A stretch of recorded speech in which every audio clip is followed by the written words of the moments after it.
There is a massive movement happening within the longevity and aging landscape. It turns out there is much we can do to extend our lifespan and reverse the effects of aging.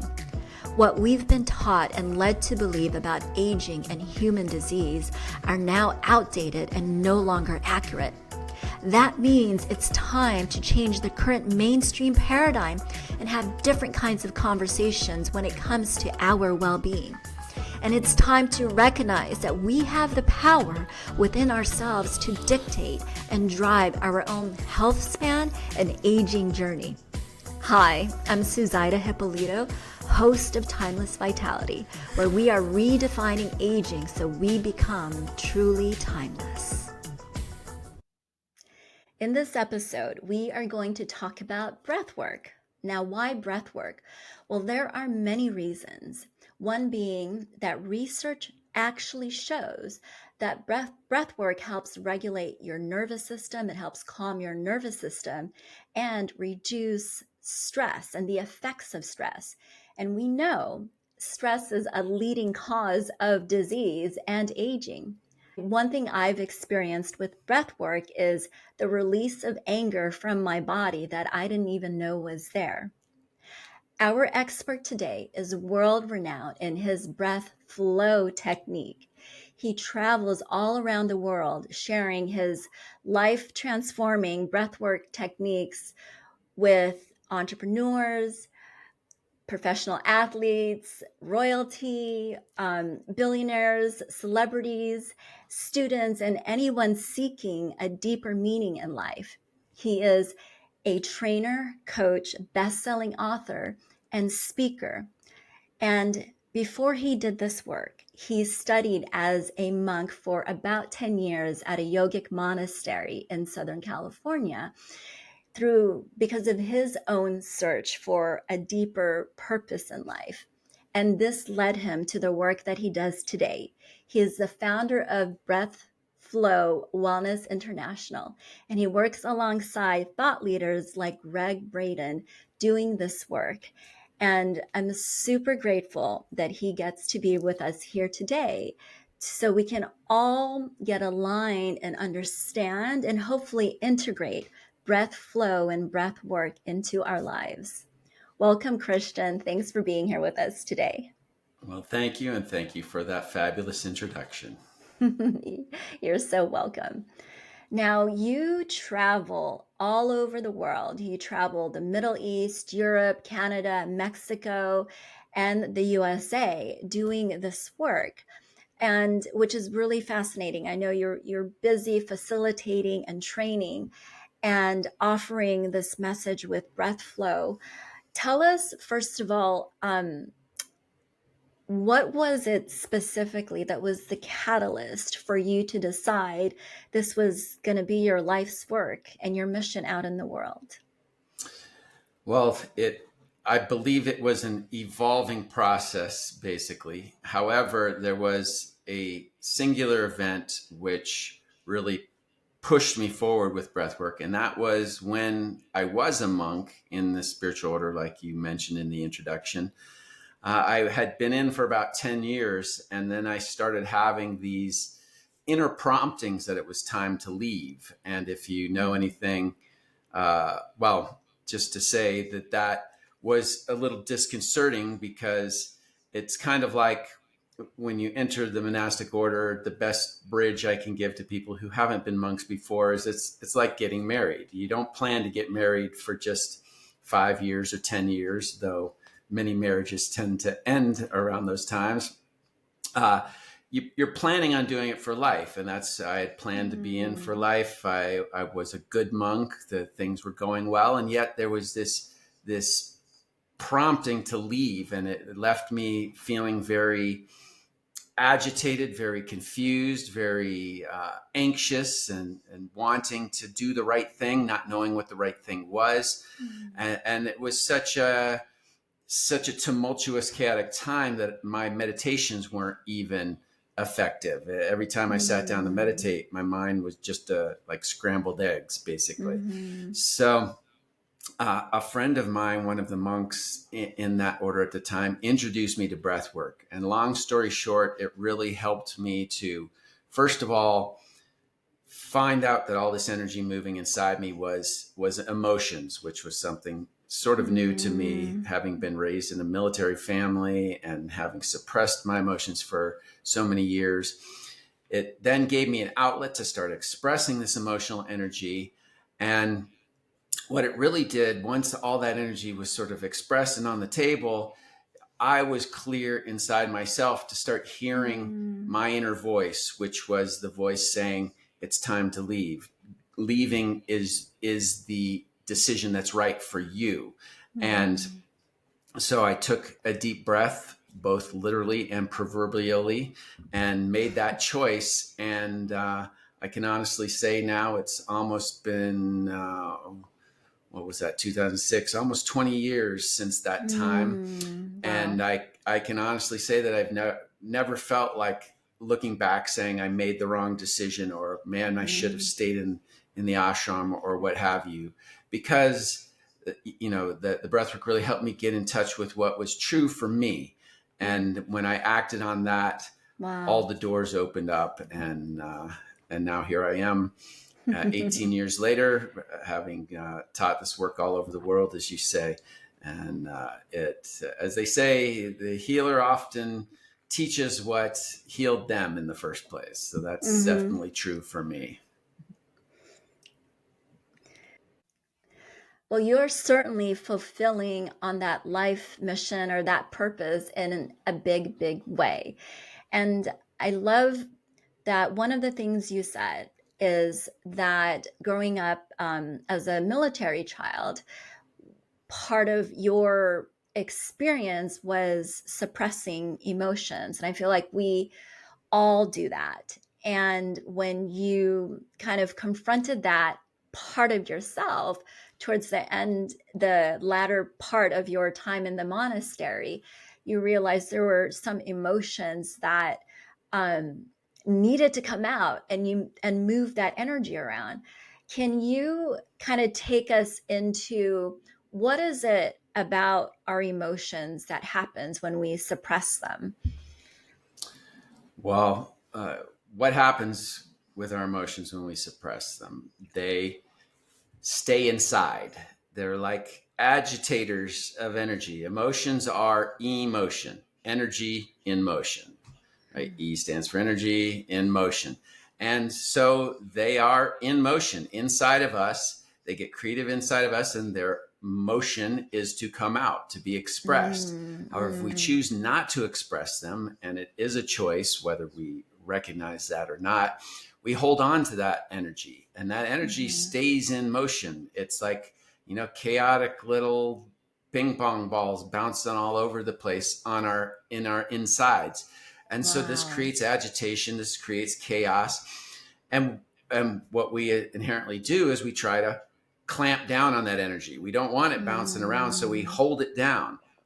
And we mm. have this whole science in the breath flow process that I teach called body mapping, where we actually see in the body where we store specific emotions. For instance, Mm, anger tends to get stored in the shoulders and neck. Hence that mhm, old phrase, he's such a pain in the neck, right? Because mm. you feel angry when you see this guy because you're storing this anger energy and it's stored in your neck. And so Yeah. this holding creates a pain.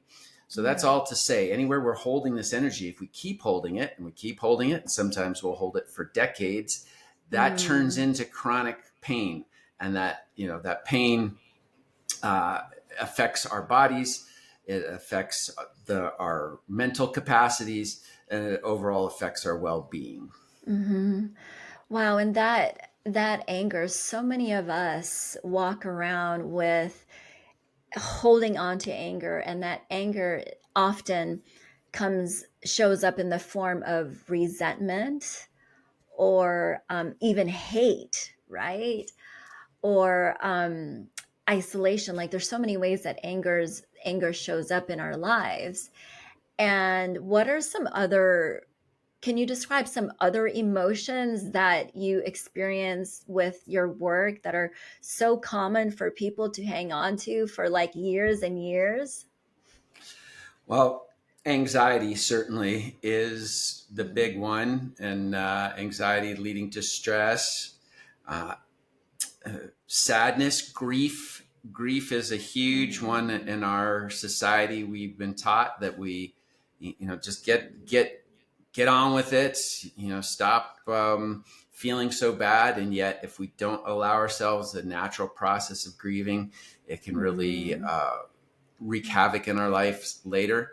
So basically, any of the emotions that we have, even happiness. Happiness is one of those Mm. things that you would say, well, I don't suppress my happiness. But if you were ever told as a child to be still, or, Mm. young children are seen and not heard, or stop being so boisterous, you're annoying the adults, right? Any of Yeah. these things are messages that we internalize that say it's not safe, or it's not appropriate for me to even laugh out loud and such. Mm. So Mm. any emotion can be stored inside. And where this is a problem, and especially within our timeless vitality theme, is that the stored energy is pressure against our system. Mm. It's eating away at our health and vitality little by little, and that eventually ends up showing up as a nervous breakdown, or just this Mm. chronic pain that we have, again, because we're holding on to this emotions, or chronic stress, or just people start acting a little off because this emotion starts to leak out in, as Sigmund Freud, the great psychotherapist, once said, in Mm. darker and uglier ways. So Mm. there's a whole host of negative effects if we Yeah. continue to hold on to this energy that just wants to Mm-hmm. come out. Mm-hmm. And that is it, right? All it oftentimes it's a matter of identifying it, acknowledging it, and giving ourselves permission to feel whatever the emotion is, and then move it through our bodies. And you do that with breath flow. That's your technique. Right. That's, it's, as you explain it there, it sounds so simple, and it really Mm-hmm. is simple. All this emotional energy just needs the lid to be popped off, and so it can come out.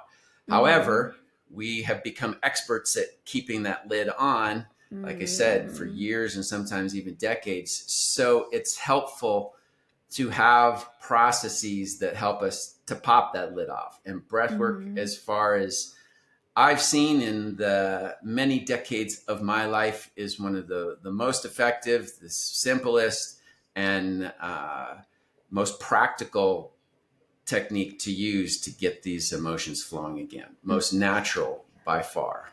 And it's available to us anytime, anywhere, and it doesn't cost us anything. Can you walk us through both the science and kind of the spiritual aspect of applying breath flow, in your case, yes, in your case, the breath flow technique as part of our own wellness and healing journey? Sure. Well, on a scientific level, oxygen is our number one energy source. All of our cells function because they have oxygen. And when we start to lose that oxygen, or don't get as much as we normally could be using, our cells start to deteriorate. And so, once again, when we're talking about vitality, our energy levels plummet. Our pain, our resistance to pain goes down, so that we tend to feel more pain and agitation in our lives. Mm-hmm. Our skin is made up of tiny little cells here, so all those start to sag and lose their vitality and their vibrance. So we'll start to actually look older, as well Yeah. as feel older and such. So on a scientific level, basically we're just learning how to bring the proper amount of oxygen into our body that we Mm-hmm. need, not just to survive, but to thrive. And Mm-hmm. here's the interesting equation. We need very little oxygen to survive, to get through the day, and that's proved by how much people are shallow breathing in life and Mm-hmm. kind of going through life more or less zombie like. But if we actually want to thrive, if we want to accomplish great things, if we want to excel physically, emotionally, mentally, and even spiritually, we need more oxygen. We need abundant amounts Mm-hmm. to drive those cells to be able to handle the output that we're striving for. So Mm-hmm. in this process, we are working with oxygen to help us to beef up the vitality in the body. Now on the And you spiritual describe it side, so, sorry, Christian. I just wanted to interject and say the way you describe it, it sounds so simple, so basic, and just so fundamental. And yet we don't, it's still, it's kind of, it's challenging still to even kind of wrap our heads around it until we start doing it. So sorry to interrupt. Please continue. no, and that's if there's one message that we could really have as a takeaway is that the process of accessing our vitality, our natural source of vitality, which is oxygen, and as I'm about to explain as well on the spiritual level, prana or life force energy, is a very Mhm. simple process. It's built into our system. We Mhm. inhale fresh vitality, we exhale exhaust, carbon dioxide, Mhm. toxins, the things that we don't need in our bodies anymore. And then we have space to inhale another round of life-giving energy. Now, on the spiritual level, as I was mentioning, what we're breathing in oxygen, but we're also breathing in prana. Prana is a Sanskrit term for the life force energy that Mhm. is the fundamental building block of, on an energetic level, spiritual level, if we will, of all life. And so you are made up of prana, and so you're a container of prana, and prana is ubiquitous throughout the universe. But what's interesting, just like a bottle that sits in the ocean, if the bottle has this much water, but it has a lid on it, the ocean is full of water, but that bottle, once again, won't fill up with water unless you take the lid off. So Mhm. here again, we are pranic beings and we're swimming in prana, but to get that prana in, we have to actually do something. We have to consciously Mhm. take it in. And the ancients, the yogis and sages of old, recognize that one of the primary ways that we receive prana into our body is through our respiration. Of course, all the Mhm. food we eat, we extract prana. The liquids we drink, we extract prana. There's even Mhm. meditation techniques which we practice to mainline that prana, to get it without any intermediary. But the most basic, most effective, and most available way to all of us is to take that prana in through our respiration, through our breathing. And if we're breathing shallow, if we're breathing dysfunctionally, we're not getting enough in. And if we can breathe in what I call a full, free flowing manner, getting full breaths, relaxed, and Mhm. in a good cyclical rhythm, we can build those pranic reserves so that we can have literally timeless vitality to the Mm. end of our days, and we can even expand those days beyond what we thought was possible. Oh wow. I love how you transition into that. It is truly, first of all, the merging and of the understanding of the science behind the breath flow and breath work and the spiritual aspect of that and what it can do for us at a physical material level as well as at a more mystical or unseen level, because we do have that dimension of life. Now, I know, Christian, part of your work traveling all around the world, you facilitate these large breath flow workshops where hundreds of people attend. Can you describe to us some of the things that people experience when they participate in these workshops of yours? Sure. When people come in, first of all, they experience a certain level of apprehension. That is typically the ego resisting what it knows is going to be an awakening Mm, experience, an experience outside of the box of the known that the ego is comfortable with. Once people get settled in that, and of course, part of my work is to help people get comfortable and it's natural to have that edge of anxiousness, and it's really just the flip side of the coin of excitement. So we help mm, people to take that anxiousness, start to turn it into excitement. Once they start going through the process, they can feel all sorts of things, physical sensations, tingling, energy moving through their body, a warmth, a radiation. They can feel very comfortable, very connected to life. Uh, there can be moments where that energy feels a little uncomfortable because what are we mm, doing? We're trying to move all this energy that what we've mentioned earlier, we've got stored inside. We're storing that energy because we didn't like it in the first place. We didn't like it when it was expressed. But now, if you get to this point, you know that the only way to get that energy out is to let it express. So we're willing to go through a temporary amount of discomfort in order to release decades worth of discomfort in the yeah. process. So people can have an emotional catharsis, literally, like just, if you've been storing years of sadness, you can let that sadness out and have, one of the best cries that you could ever have, and Mm, just let it out. Like I said, if we've been storing happiness in there, people will just burst out laughing out loud. So what people can experience is a variety of range of emotional release, a variety of range of physical sensations that come.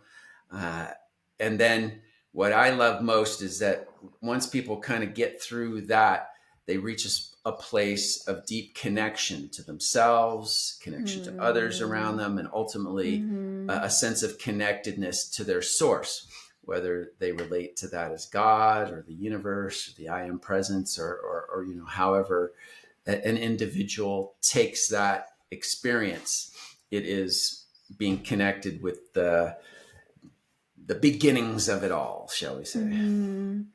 Wow, that just sounds like a very transformative, very healing, mystical, and as you mentioned, awakening experience. And I love where you describe that, concluding by saying that people experience a deeper connection to themselves and to higher power, whatever that looks like for them. Because so what I'm hearing is that the stuckness of emotions that we have and that we live with in our lives is part of the reason why we experience that disconnection from self, or a disconnection from higher power, whatever that means to people. And so that takes us back to that place, which is so beautiful, Christian. Well, just imagine that stuck energy is like static, right? We are a radio receiver of Mm, divine energies. So divine energies coming through, just like the radio waves are coming through to deliver you your favorite pop song on whatever station you listen to. And mm, we're so the voice of God, if you will, the messages from the universe are coming in and constantly trying to be mm, received. But if just like a radio station that's not quite dialed in, if there is static in the airwaves, and as that message mm, is coming through, it gets all garbled, and we might not even be able to hear it at all. That static is all that pent up energy that's inside of us, right? So that static is mm, literally all that emotional energy is literally yeah. preventing us from this connection. So as we can Mm, release it, we get clear enough, calm enough to be able to be a good receiver and start to hear that mm, message. Now, interestingly enough, on a physical level, because we started with some mention about stress being such mm, uh, an issue. In fact, it is the number one epidemic in the world. is stress, and it is the precursor to almost every disease that we experience on the planet. Every dysfunction, Yeah. everything that robs us of our vitality and our health is somewhere. Stress is the incubator of these things. So this energy that's inside of us is stressing our system, right? So we have plenty of stresses coming at us all the time. Imagine if you're holding on to a storehouse of stress, which again is all this energy bouncing around that we're trying to hold down. So we're stressing our system to keep it locked down. And now you're experiencing stress coming at you from life, your job, your family, your whatever things are happening. That stress gets compounded by the stress inside. And this is where people, to the extreme, can suffer nervous breakdowns or other kinds of all of a sudden developing cancers or heart conditions or high blood pressure, right? All these are the result of compounding this energy. As we keep storing more and more of it, we're building. It's like a pressure cooker that has a faulty pressure release valve. The pressure keeps building and building, and eventually it's going to break. Either the lid blows off and it's just like a big mess, or something breaks down and it short circuits, and now the unit doesn't work anymore. The unit being so. Yeah. So on so many levels, it is such a foundational piece to keeping that timeless vitality alive and well in our life. Well, and the way you describe it and break it all down, for me, what I hear is, okay, there's actually hope. There's possibility. There's actually a way to level up our health and vitality and wellness with even just adding breath work or breath flow to our to one of our modalities in life. Exactly. And I'll say this, that, I Yeah. mean, you said two things there. You said breath work and then you said breath flow. And I want to, of course, breath flow is the name of the particular technique and process that I go through, that I take people through. Breath work is a huge term these days. Anything that has to do with breathing is breath work. I would like to make the distinction that the type of breath work that I teach and the class that I feel like I'm really talking about is what I call integrative breath work, meaning it's breath work designed to help integrate unresolved emotional energies. And it's a more activating style of breathing. We can do all sorts of breath work in yoga class or meditation class. It's very calming, very soothing. And this is that as well. But it takes you, as having done it before, it's an active, circular, connected breathing process that we do for a good length of time, often about an hour. And in that process, we stir up the energies inside to get them to come up to the surface and get them to ultimately release. Whereas if you're doing these calming sort of breathing practices and trying to get yourself all settled while all this volcano is raging below, you might have some temporary relief, but as soon as you take your mind off this relief, the volcano is going to come back up again. So we're directly addressing the volcano through the integrative styles of breathwork. Yes, thank you so much for that distinction. And I do remember that from my own personal experience, having attended one of Christian's workshops, that when we first started the process, I had such resistance. Like, I didn't want to do it. I wanted to get up and be like, I can't do this. My mind was saying, this is too hard. And there were several facilitators guiding me, and then finally you came up to me, and then I kind of broke through and had that big release that I think that's basically what we're going for, right? The release. Like, it took me until towards the very end of the practice to finally get that release. And so now that you're describing that within the context also of like doing vinyasa flow or just or breath work in yoga, I'm understanding, I'm seeing the distinction. That makes sense as to why I'm oftentimes like, I'm great in yoga. And then afterwards, I'm like, okay, what just happened to my practice? I was so zen. I'm like, come on. Afterwards, I'm like, where's my zen? Hello.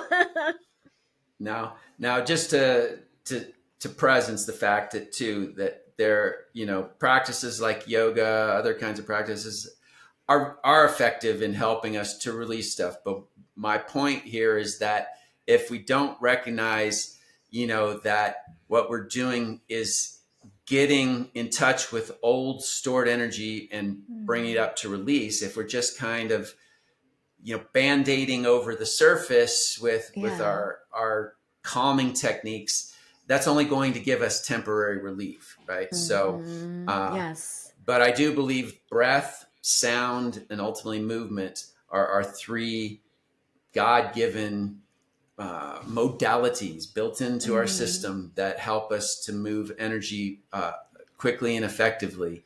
And of course, I specialize in the breath aspect, that we use sound and we use movement within the BreathFlow practice as well. Well, and for those who aren't able to physically attend one of your workshops or events, how can they experience this work? And can it still help them, even if they're not physically present with you? Sure. Well, I have a number of options for people, based on low commitment of time and money, all the way up to high commitment of time and money. I have a home study course that people can get their feet wet on, which goes through all of the lessons of the breath work and then has the guided sessions, both a short daily session as well as a guided longer session. I do sessions online. The only great thing, in my opinion, about the COVID thing, well, there's a few other interesting things that came out of it, but the one thing, it forced me to go online and recognize that breathwork was a powerful modality that translates very well through the internet waves here.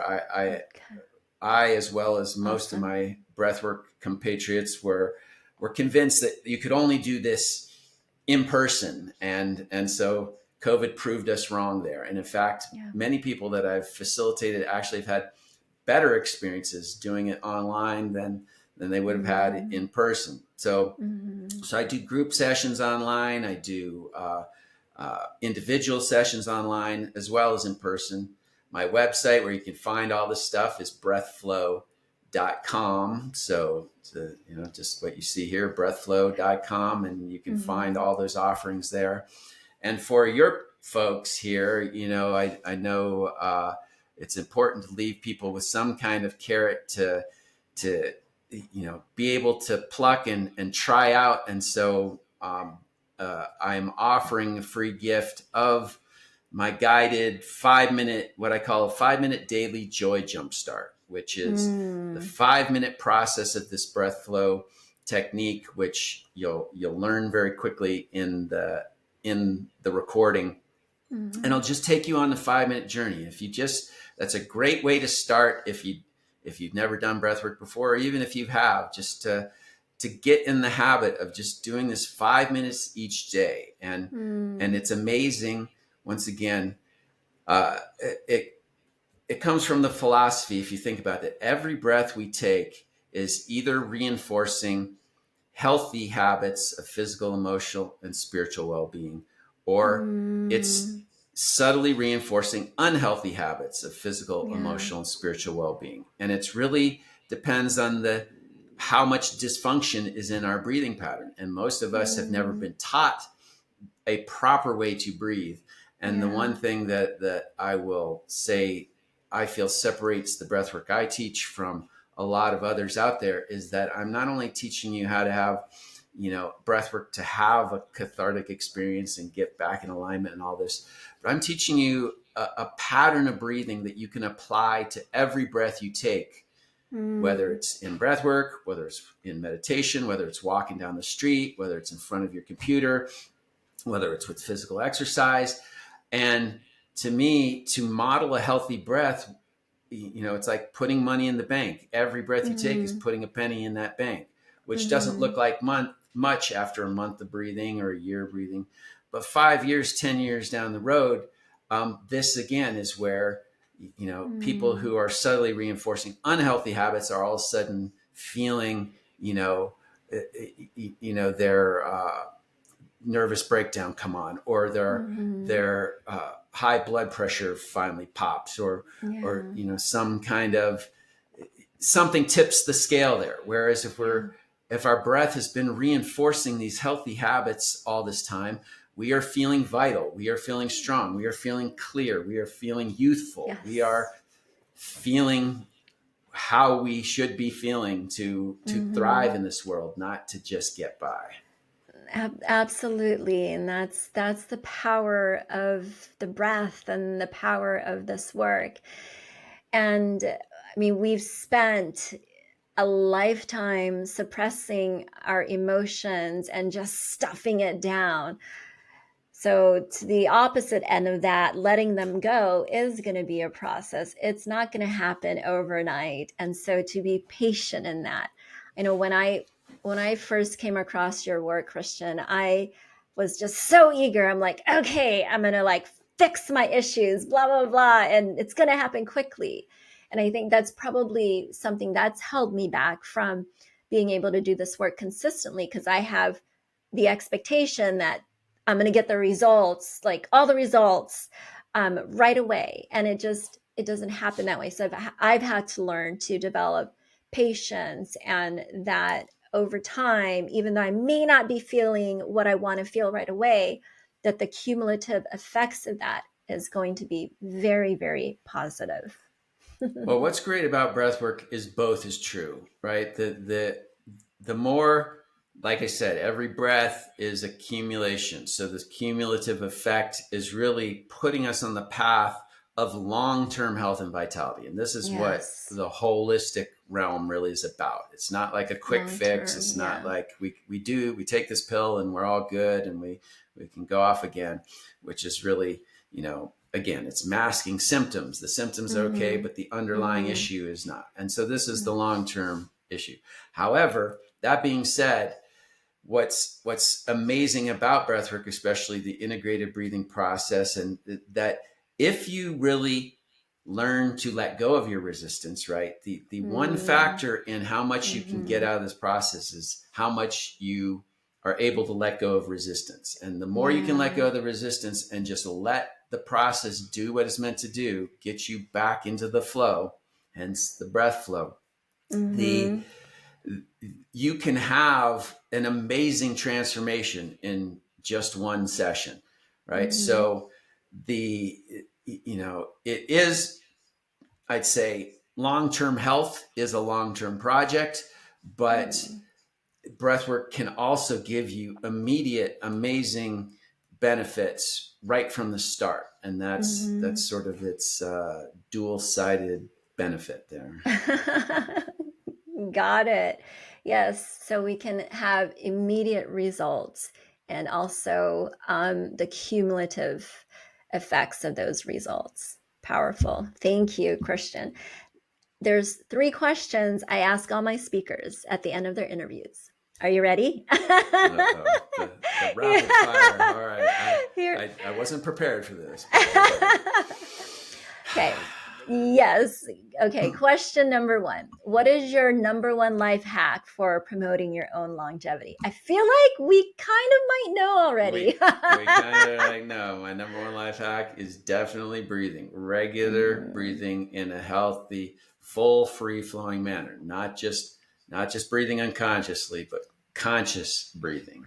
Conscious breathing. Yes. Conscious breathing.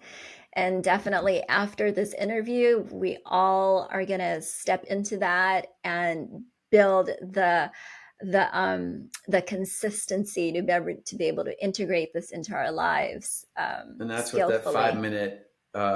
5 minute little gift is about here too, to get you started on that way. Yes. Yes, yes. And we'll put all those details, Christian's links, and access to this free gift in the show notes. Okay, question number 2. Where do you see the future of human longevity headed?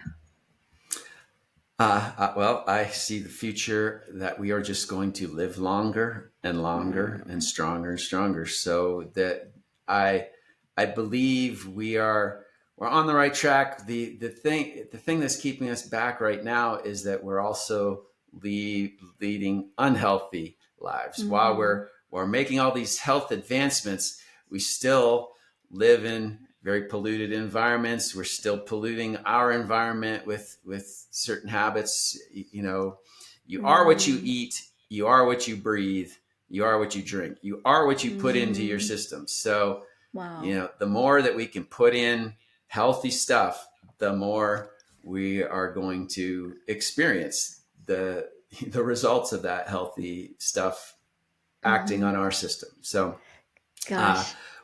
I see that we're soon going to be living to 120 years old, and not just like Mm, living there in a wheelchair, but being vital, being wow. 50 years old at 120 years old. Hmm. So And thank you for creating that vision of possibility right here, right now. I think it's powerful for people to realize that somebody has that vision. And so there's going to be a transfer of that possibility. Thank you for speaking that into existence. And the third question is, what thought or act takes you back to a childlike, playful state? what thought or act? Yeah. Eating ice cream. Which Oh my maybe goodness. maybe we'll have to edit that one out. I'm not sure. Ice cream is probably one of the most non-healthy things on the planet. But oh, is it so good, right? So Yeah. it Well, and it on definitely occasion, right? On occasion. We are exactly, again, humans after all. as we say, everything in moderation, and there's a time and a place for everything. Just not like on a perhaps a daily basis or multiple times a day basis for that Yeah, ice cream. yeah. But that definitely brings back all of the freedoms and joys and possibilities that childhood held, uh, all wrapped So up in a it's little bar. and this soft thing that we just get to enjoy and like, Yeah, yeah. Oh, awesome. so Oh, good. oh, so good. And this conversation was oh so good as well. Christian, thank you. Thank you for your generosity and for the work that you're doing and for helping as many people, thousands of people out in the world realize this powerful, life transforming technique that is so accessible and so integratable. I don't know if that's a word, but I'm going to make it a word. This Mm. integratable into our lifestyle. I mean, we can literally do this all day, every day, the conscious breathing. And I hope that everybody that tunes in takes advantage of your 5 minute breath flow meditation and checks out Christian's website and the ways that would be available to work with you. You're doing such amazing work. Thank you. Thank you. And you go forth, breathe, and do great things out there. And we'll catch you and all your listeners sometime out there in the future. Absolutely. And to our Timeless Vitality audience, thank you. Thank you for tuning in. I hope you enjoyed this one. And I love you all so much. Mwah. Mwah.